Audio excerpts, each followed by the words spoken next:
Our videos के लिए channel को सब्सक्राइब कर ले प्लीज़। मैं आपकी जान ऐप मेरी जान इंट्रो 00। एक रहस्यमयी लड़की जिसकी लाश मिलती है एक खामोश घर के तहखाने में। बाहर से बिल्कुल सामान्य, लेकिन अंदर से ऐसा रहस्य छुपा है जो आपकी रूह तक हिला देगा। क्या आप तैयार हैं उस खामोश लाश का सच जानने के लिए? नमस्कार दोस्तों, स्वागत है आपका आपके चैनल का नाम में। आज हम बात करेंगे एक ऐसी हॉरर फिल्म की जो सस्पेंस, डर और रहस्य का एकदम परफेक्ट मिक्सचर है। The autopsy of Jane Doe.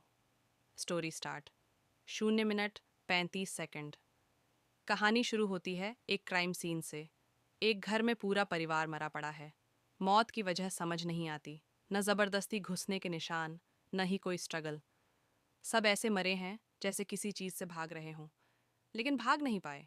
तभी तहखाने से एक अजीब लाश मिलती है, एक युवती की, नंगी, साफ सुथरी, जैसे अभी अभी सोई हो। लेकिन पहचान कोई नहीं, इसलिए पुलिस उसे नाम देती है, जेन डो। टॉमी और ऑस्टिन। 1:10। अब एंट्री होती है हमारे दो मुख्य किरदारों की। टॉमी, एक अनुभवी शव परीक्षक, फॉरेंसिक डॉक्टर, और उसका बेटा ऑस्टिन, जो उसी से ये सब सीख रहा है। पुलिस उस रात जेन डो की लाश उनके पास भेजती है। कहती है, सुबह तक रिपोर्ट चाहिए।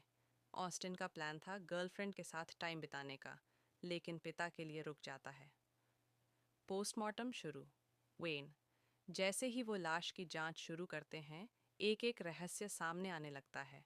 बाहर से लाश एकदम सही सलामत, कोई चोट नहीं। अंदर से जली हुई फेफड़े, टूटी हड्डियाँ, कटी हुई जीभ और ब्लीडिंग नाखूनों और बालों में गीली मिट्टी, और शरीर के अंदर एक कपड़ा जिस पर अजीब से धार्मिक चिन्ह हैं। साथ ही मिलता है मैंड्रेक, एक जहरीला पौधा जो शैतानी अनुष्ठानों में इस्तेमाल होता है। ये सब देखकर दोनों हैरान रह जाते हैं। बाहर कुछ नहीं, लेकिन अंदर किसी ने नर्क मचा रखा है। डरावनी घटनाएं। 3 बजे। अब धीरे धीरे चीज़ें अजीब होने लगती हैं। रेडियो अपने आप बदलता है। अजीब सी चीखें सुनाई देती हैं। सारे फ्रीज़र अपने आप खुल जाते हैं। बिजली गुल और एक घंटी बजती है। वही जो लाश के पाँव में बंधी थी। ऑस्टिन और टॉमी को समझ आ जाता है, ये कोई आम लाश नहीं है। जांच गहराती है। 4 बजे वे लाश के अंदर छिपे कपड़े के टुकड़े की जांच करते हैं। उसमें उल्टे धार्मिक मंत्र, लीविटिकस 20:27, जो कहता है, जो भी चुड़ैल या आत्माओं से संपर्क करता हो उसे पत्थरों से मार दिया जाए। यानी जेन डो को चुड़ैल मानकर शैतानी तरीके से मारा गया था। लेकिन वो मरी नहीं, बल्कि उसकी आत्मा उसी शरीर में कैद रह गई। क्लाइमैक्स। 5:30। अब टॉमी और ऑस्टिन उस लाश को जलाने की कोशिश करते हैं, पर लाश जलने के बजाय उल्टा सिस्टम फेल हो जाता है और डरावनी आत्माएं पूरे मोर्चरी में घूमने लगती हैं। टॉमी फैसला करता है, मैं खुद को उसके बदले में चढ़ा दूंगा, शायद इससे ये रुक जाए। टॉमी की मौत हो जाती है। ऑस्टिन अब अकेला बचा है, लेकिन डर यहीं ख़त्म नहीं होता।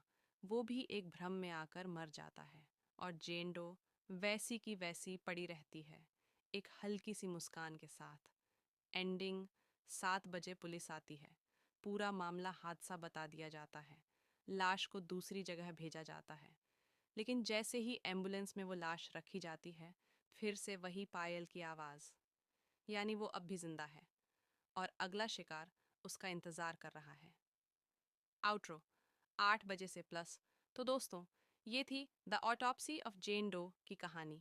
एक फिल्म जो बताती है कि असली डर चुपचाप आता है, न बोलता है, न चलता है, बस देखता है और ख़त्म कर देता है।